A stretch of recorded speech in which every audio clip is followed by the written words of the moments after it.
Brazil's story begins long before European ships arrived.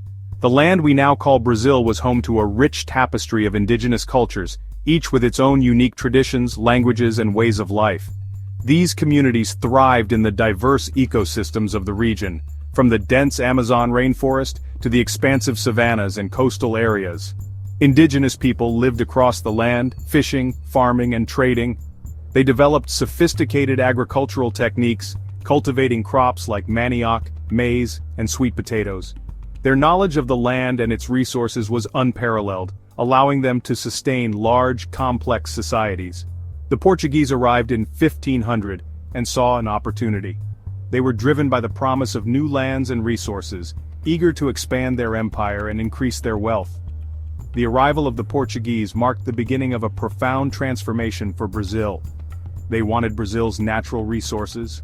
The lush forests and fertile lands were seen as valuable assets that could be exploited for economic gain.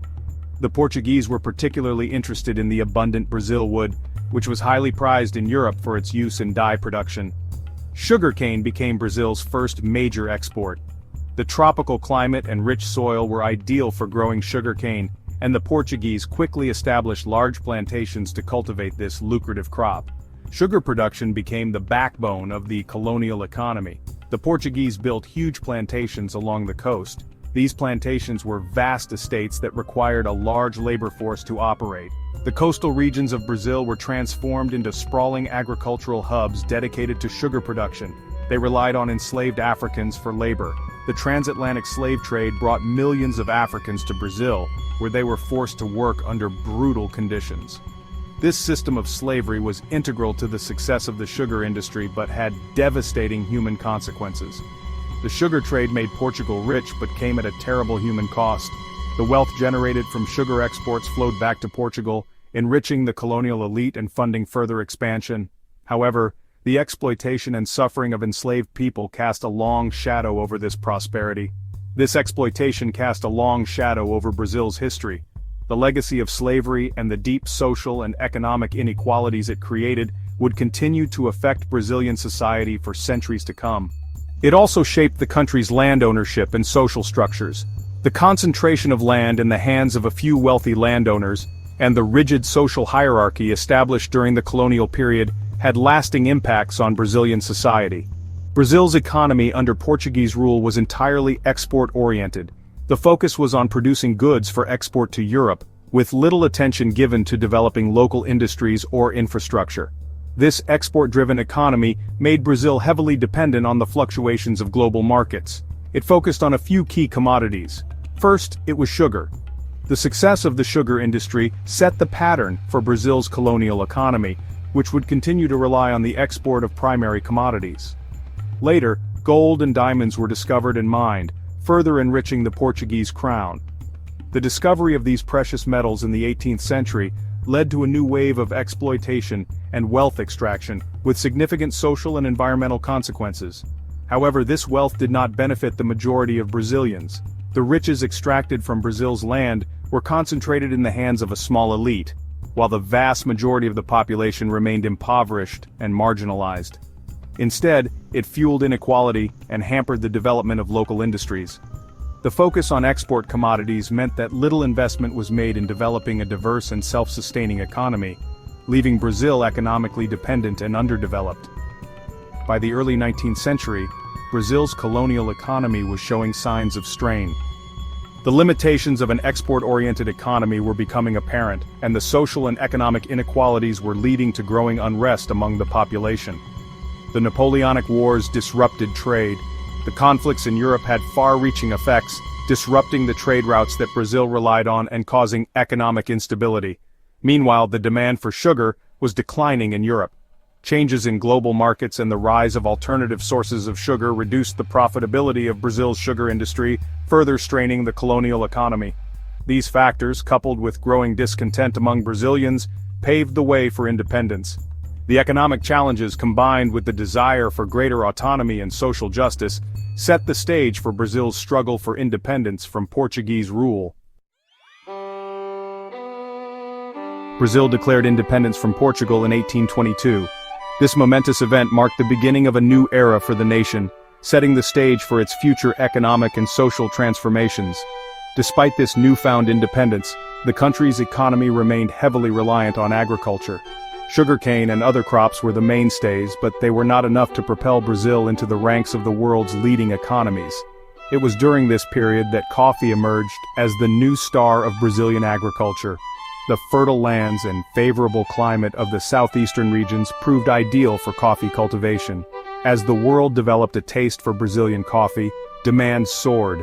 Coffee became synonymous with Brazil, and the country's reputation as a coffee powerhouse began to take shape. This burgeoning coffee industry led to a period of rapid economic expansion. The wealth generated from coffee exports fueled infrastructure development and urbanization. Vast coffee plantations known as fazendas sprung up across the southeast. These plantations became the backbone of Brazil's coffee economy, producing vast quantities of beans for export. By the late 19th century, Brazil was supplying a significant portion of the world's coffee. The country's dominance in the coffee market was unparalleled. This coffee boom brought immense wealth to Brazil, but it also reinforced existing social and economic inequalities. The wealth generated from coffee exports was concentrated in the hands of a few elite families. Land ownership remained concentrated in the hands of a few, perpetuating a system of inequality that would have lasting effects on Brazilian society. The wealth generated from coffee exports fueled the growth of cities like Rio de Janeiro and São Paulo. These cities became bustling hubs of commerce and culture, attracting people from all over the world. To support the booming coffee industry, railways were built to transport coffee from the plantations to the ports. This infrastructure development further accelerated Brazil's economic growth. The promise of opportunity in the booming coffee industry attracted European immigrants to Brazil. These immigrants played a crucial role in the development of the coffee economy, providing much-needed labor for the plantations. However, the period was not without its challenges. The coffee industry faced numerous obstacles, including fluctuating market prices and labor shortages. Slavery, though increasingly criticized, continued to prop up the coffee economy. Enslaved workers were the backbone of the coffee plantations, enduring harsh conditions and exploitation. The abolition of slavery in 1888 was a watershed moment in Brazilian history. It marked the end of an era and forced the country to confront the deep social and economic inequalities that had been perpetuated by the institution of slavery. The end of slavery forced Brazil to confront the deep social and economic inequalities that plagued the nation. The transition to a free labor market was fraught with challenges, as former enslaved workers struggled to find their place in a rapidly changing society. While the end of slavery was a moral victory, it created labor shortages on coffee plantations. Planters had to find new sources of labor, leading to increased immigration and changes in labor practices. This period of transition forced Brazil to rethink its reliance on a single crop and consider new economic avenues. The country began to diversify its economy, investing in new industries and infrastructure to ensure long-term growth and stability. The late 19th century saw the first stirrings of industrialization in Brazil. The decline of the coffee industry, coupled with a growing urban workforce, created a demand for manufactured goods. Textile mills, food processing plants, and other industries began to emerge, mostly concentrated in the southeast. This early industrial growth was modest compared to the later boom. However, it marked a significant shift. Brazil started to produce goods it previously imported. This shift was further accelerated by World War I. With European imports disrupted, local industries had an opportunity to fill the gap. The growth of industry attracted more immigrants, this time from Italy, Japan, and other parts of Europe. These immigrants brought with them new skills and ideas, further enriching Brazilian culture and contributing to the country's industrial development. Despite this progress, Brazil's economy remained vulnerable to fluctuations in global commodity prices. The country still relied heavily on exports of coffee, rubber, and other raw materials. This dependence on external factors would continue to shape Brazil's economic fortunes for decades to come. The 1930s brought about the Great Depression, a global economic crisis that hit Brazil hard. The economic downturn was not just a local phenomenon, but a worldwide catastrophe that left no country untouched. In Brazil, the effects were particularly severe due to its heavy reliance on a few key exports, especially coffee. The streets of Brazilian cities were filled with people struggling to make ends meet. and the once thriving coffee plantations faced unprecedented challenges. Demand for Brazilian exports plummeted. The global market for coffee, Brazil's primary export, collapsed almost overnight. Warehouses were filled with unsold coffee sacks, and the plantations that once symbolized prosperity now stood empty and desolate. The economic lifeline of the nation was severed, leading to widespread unemployment and poverty. Coffee prices crashed, sending shockwaves through the economy. The plummeting prices not only affected the farmers but also had a ripple effect on the entire Brazilian economy. Small businesses that depended on the coffee trade went bankrupt, and the financial institutions that had lent money to coffee producers faced insolvency. The social fabric of the country was strained as families lost their livelihoods. The crisis exposed the fragility of Brazil's dependence on a few key commodities. The over-reliance on coffee and a handful of other exports made the economy extremely vulnerable to global market fluctuations. This realization prompted a national debate on the need for economic diversification and self-sufficiency. The markets, once bustling with activity, now had fewer products and fewer buyers. The government responded with measures to support coffee prices and promote industrialization. Various policies were implemented to stabilize the coffee market, including buying up surplus coffee and destroying it to reduce supply. At the same time, there was a push towards industrialization to create new economic opportunities and reduce the country's dependence on agricultural exports. This marked a turning point, with the government taking a more active role in the economy. The interventionist policies laid the groundwork for future economic strategies, emphasizing the importance of a diversified economy. Government programs aimed at building infrastructure and supporting new industries began to take shape, signaling a shift in the nation's economic priorities. President Getulio Vargas implemented policies aimed at protecting domestic industries and reducing reliance on imports. Vargas's leadership was characterized by a strong focus on national development and economic independence. His administration introduced tariffs and other protective measures to shield emerging industries from foreign competition, fostering a nascent industrial sector. World War II brought a temporary respite. The global conflict created new demands for raw materials, and Brazil found itself in a position to supply these essential goods.